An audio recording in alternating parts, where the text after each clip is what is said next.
पूरी दुनिया के अंदर मिलिट्री टेंशन ज्यादा है। 3.5 माह से ज्यादा का अरसा हो गया है। रशिया और यूक्रेन का मामला अभी तक नहीं थमा और अब दुनिया के एक्सपर्ट्स मान रहे हैं कि एशिया के अंदर कुछ बड़ा होने जा रहा है।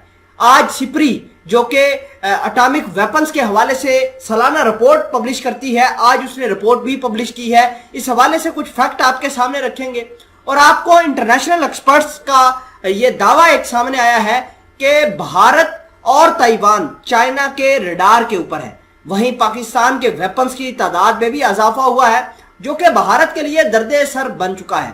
और आपको यह भी बताना है कि पाकिस्तान और भारत किस तरीके से आपस में टसल करने जा रहे हैं। तमाम तर चीजें आज की इस वीडियो में डिटेल के साथ डिस्कस करेंगे। छोटी सी गुजारिश है कि आप हमारा यूट्यूब चैनल हसनाट टीवी को सब्सक्राइब करके पास मौजूद घंटी के निशान को दबा लें ताकि लेटेस्ट न्यूज आप तक पर वक्त पहुंचती रहे। सबसे पहले आपको ये बात जाननी जरूरी है कि दुनिया के अंदर एटॉमिक वेपन्स की जो होड़ है वो बहुत ज्यादा हो रही है। खसूसन एशिया के अंदर 3 बड़े मुल्क हैं, भारत, चाइना और पाकिस्तान। तीनों के पास अपने अपने एटॉमिक वेपन्स हैं और थोड़े एटॉमिक वेपन्स नहीं हैं बल्कि बहुत ज्यादा है। चाइना के बारे में सिप्री रिपोर्ट का मानना है कि 350 से ज्यादा जो एटॉमिक वेपन्स हैं वो चाइना के पास हैं और चाइना के पास दुनिया में सबसे ज्यादा लॉन्च पैड है, यानी वो न्यूक्लियर साइलोज मौजूद है जहां पर ये आसानी से अपने न्यूक्लियर वेपन्स लॉन्च करने की सलाहियत रखते हैं।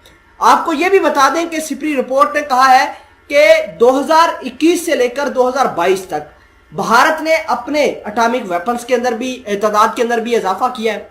भारत के पास 2021 के अंदर 156 एटॉमिक वेपन्स थे जो बढ़ाकर 2022 के अंदर 160 हो गए हैं। अगर हम पाकिस्तान की बात करें तो पाकिस्तान के पास जनवरी 2021 के अंदर 160 एटॉमिक वेपन्स थे जो कि अब बढ़ के तकरीबन 165 हो गए हैं। इसके अलावा अगर हम बात करें चाइना की तो चाइना ने न सिर्फ एटॉमिक वेपन्स बनाए हैं बल्कि इन्होंने समंदर के अंदर और फिजा के अंदर भी काफी कुव्वत हासिल की है जो न सिर्फ अमेरिका के लिए तफशीशनाक है बल्कि भारत और भारत के जैसे दीगर ममालिक जैसे ताइवान इन सब के लिए टेंशन का बाइस बन गई है।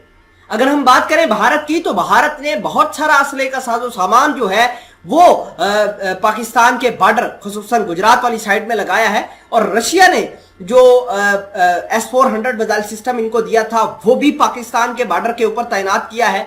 तो आप खुद अंदाजा लगाइए कि इनकी टसल ज्यादा जो है वो चाइना के साथ है। चाइना आता है, इनको पीट के चला जाता है, लेकिन इन्होंने जो डिफेंस सिस्टम है वो पाकिस्तान की सरहदों पर तैनात किया है। तो ये भारत की एक अहम और बड़ी ही स्ट्रैटेजिक सोच है। भारत को ऐसा लगता है कि चाइना खुद अटैक नहीं करेगा बल्कि चाइनीज पाकिस्तान के अंदर आएंगे और पाकिस्तान के रास्ते भारत के ऊपर अटैक करेंगे।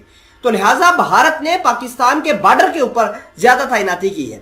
और आपको यह भी बता दें कि भारत ने इजराइल और रशिया से बहुत सारे वेपन्स परचेज किए हैं जिसमें T-90 टैंक्स के कुछ एडवांस पार्ट्स, एडवांस वर्जन।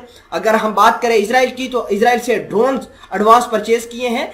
तो ये तमाम तर चीजें ये बात बताती है कि साउथ एशिया नए मैदान जंग बनता हुआ जा रहा है। और अगर हम ताइवान की बात करें तो ताइवान के भी दिन गिने चुने रह गए हैं क्योंकि चाइना एक अपॉर्चुनिटी के इंतजार में है। जब उसे राइट टाइम और राइट उसको वक्त मिलेगा तो वो इनके ऊपर इन्वेजन करेगा और पूरी दुनिया कुछ भी नहीं कर पाएगी।